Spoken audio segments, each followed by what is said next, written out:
Welcome to the Explainer. We all think we have a pretty good handle on what desire is, but what if I told you there's an ancient definition that's as precise as a legal contract? We're going to break down this ancient text that defines desire with, well, surgical precision, and you'll be surprised how relevant its rules still feel. I mean, it seems simple enough, right? Desire is a feeling, a want, a craving. But really think about it. What if you had to define it for, say, a court of law, with strict conditions, clauses, leaving absolutely zero room for doubt? Well, that's exactly what this ancient text did.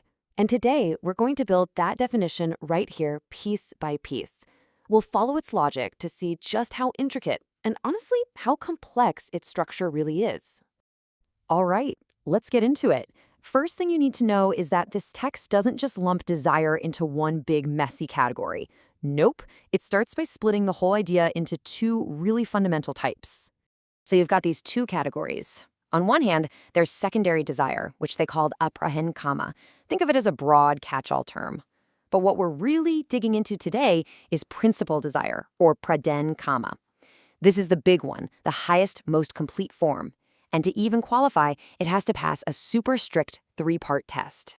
Okay, so let's get to that first condition. It's like the first rule you have to follow to even get in the door. It all comes down to a very specific, and I mean very exclusive, kind of physical contact. Yeah, this is not just any old touch. The text gives it a name, sparsha vishesha. That second part, vishesha, basically means special or distinct. So right away, they're setting this type of contact apart from everything else, and they're doing it for a very clear reason. And this is where you really see that surgical precision in action. The text is crystal clear. This special touch is only the contact between the sexual organs of a man and a woman. That's it. Any other kind of intimate touch, thighs, navel, you name it, is specifically kicked out of this definition. That stuff falls into that general desire bucket we mentioned, but it's not the main event, not the principal form. Okay, so we've got the physical component locked down, but that's just step one. The second condition builds on this, and it takes us out of the purely physical and into the realm of the mind. See, the text says you also need a very specific mental state, which it calls abhimanika sukha. You can translate that roughly as conceived pleasure, or maybe acknowledged joy. The point is, it's not just a physical thing. It's a full-on psychological experience. And this part is really interesting because of how they define this pleasure. It has to come from what they call mutual passion and resolve. And that word mutual is the key. It means both people have to be on the same page, sharing the same intent. This is huge because it explicitly rules out any non-consensual act right from the get-go. Without that shared psychological joy, it just plain doesn't qualify. End of story. And that brings us to the third and final piece of the puzzle. You've got the right touch, you've got the right mindset, but there's one more thing. The experience has to have the right result. It has to be, in their words, fruitful. The word they use here is phalavati, which literally means bearing fruit. It points to a real, tangible, physical endpoint for the act, an outcome that, makes the whole thing complete. And again, the text doesn't mess around. It says a fruitful outcome is one that results in a mission, along with the pleasure of that moment. But then it adds this other fascinating little rule. An experience in a dream, even if it has the same physical result, does not count. And why not? Because the other person in the dream, the subject, is considered unreal. Anihelika is the word. It's false.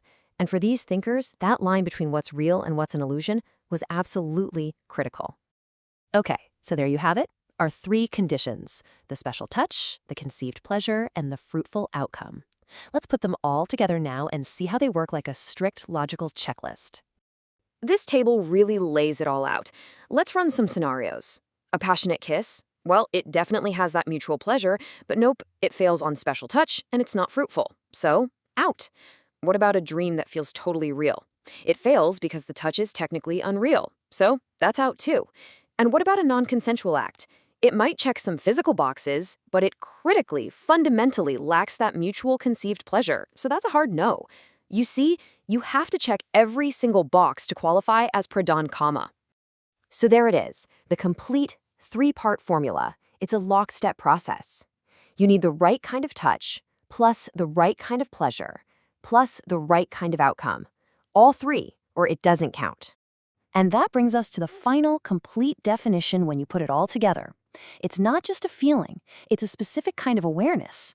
It's a concept that's built on this really precise, totally inseparable combination of the physical, the psychological, and the final result. Which, of course, brings us to the big, provocative question this whole thing leaves hanging in the air. Why? Why go to all this trouble to create such a clinical, precise, and, well, exclusionary definition for something as human and profound as desire? What does drawing the line so carefully tell us about the people who wrote this and what they truly valued? That's the real puzzle, isn't it?